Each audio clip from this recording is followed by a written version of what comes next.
We spend so much of our lives looking out there for all the answers, right? For the perfect job, the right relationship, the ideal path. But what if the biggest breakthroughs don't come from finding something new out there, but from unlocking something powerful that's already inside you? Well, that's exactly what we're going to dive in today. 5 core lessons for doing just that. All right, let's just jump right in with a big question. And I want you to really think about this for a second. What is truly holding you back? When you dream about what you want to achieve, what's that one thing that always seems to get in the way? Is it money, time, not knowing the right people? Seriously, be honest, because figuring out the real obstacle is half the battle. So, what is it? Well, the answer might surprise you. It's usually not any of those external things. It's something inside of us. It's fear. Yep, good old-fashioned fear. Fear of failing, fear of what other people will think, fear that maybe, just maybe, we're not good enough. But you know what? That's actually great news, because if the problem is inside of us, that means the solution is too.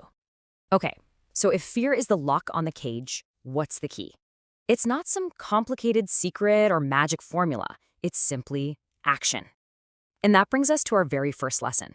This isn't about somehow becoming fearless. It's about learning how to act in spite of the fear.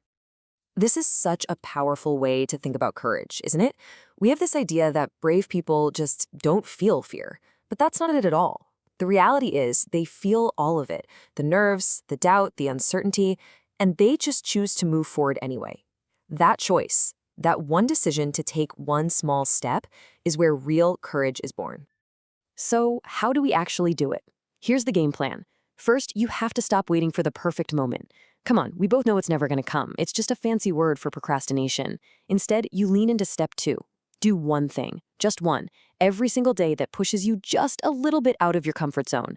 That's how you start proving to yourself that you can handle being uncomfortable. And through that process, confidence isn't something you magically find. It's something you build, one small, courageous action at a time.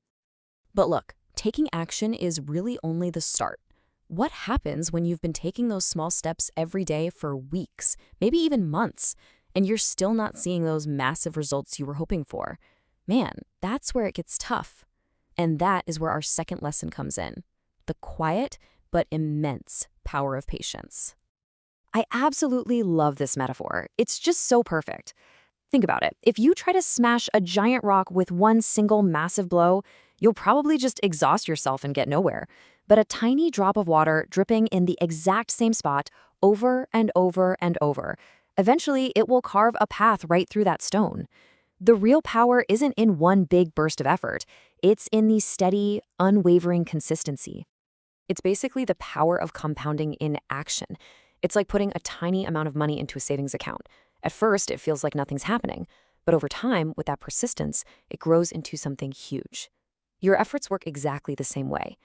The great power here isn't just about reaching the finish line, it's about the unstoppable momentum you create just by not stopping.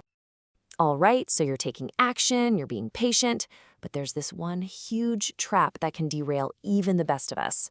We start looking at what everyone else is doing, social comparison, and that leads us to lesson number 3, which is all about protecting your energy and your focus by cultivating your own garden. Just look at these two mindsets side by side. On the left, you've got the comparison trap. You're always peeking over the fence, right? Seeing what your neighbor's doing, feeling like you're not measuring up. It is exhausting, and all your energy just drains away. But then, look at the other side. When you're cultivating your own garden, all that energy comes back to you. You're focused on your own soil, your own sunlight, your own unique potential.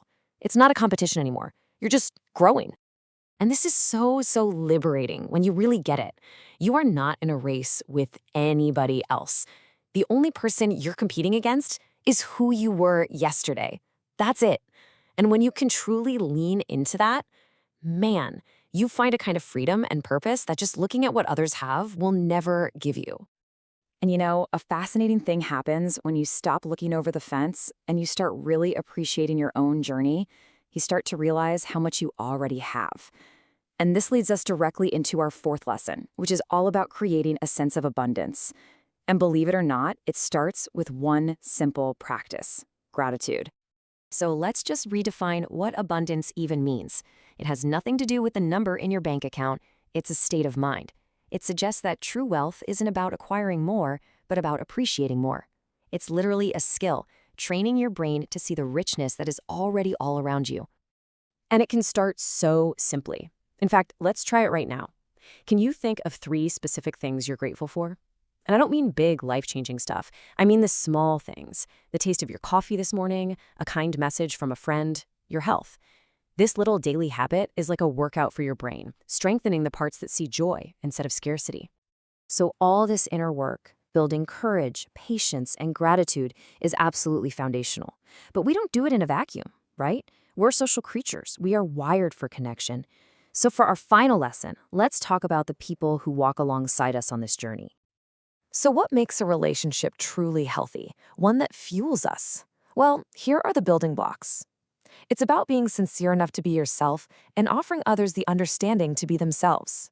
It's about setting healthy boundaries to protect your energy, making sure support flows both ways, and maybe the biggest one of all, practicing genuine listening. The desire to understand, not just to respond. This is such a simple but profound filter for your social life. Just ask yourself, who in my life feels like sunshine? Who makes me feel energized, seen, and warm after I spend time with them? Those are the connections to invest in. They are your support system for all of life's inevitable storms. And as we bring all 5 of these lessons together, this idea of soul magic feels like the perfect thread, doesn't it? It's not about wishing or hoping. It's about these small, intentional practices that create these profound shifts. Gratitude for taking that scary first step.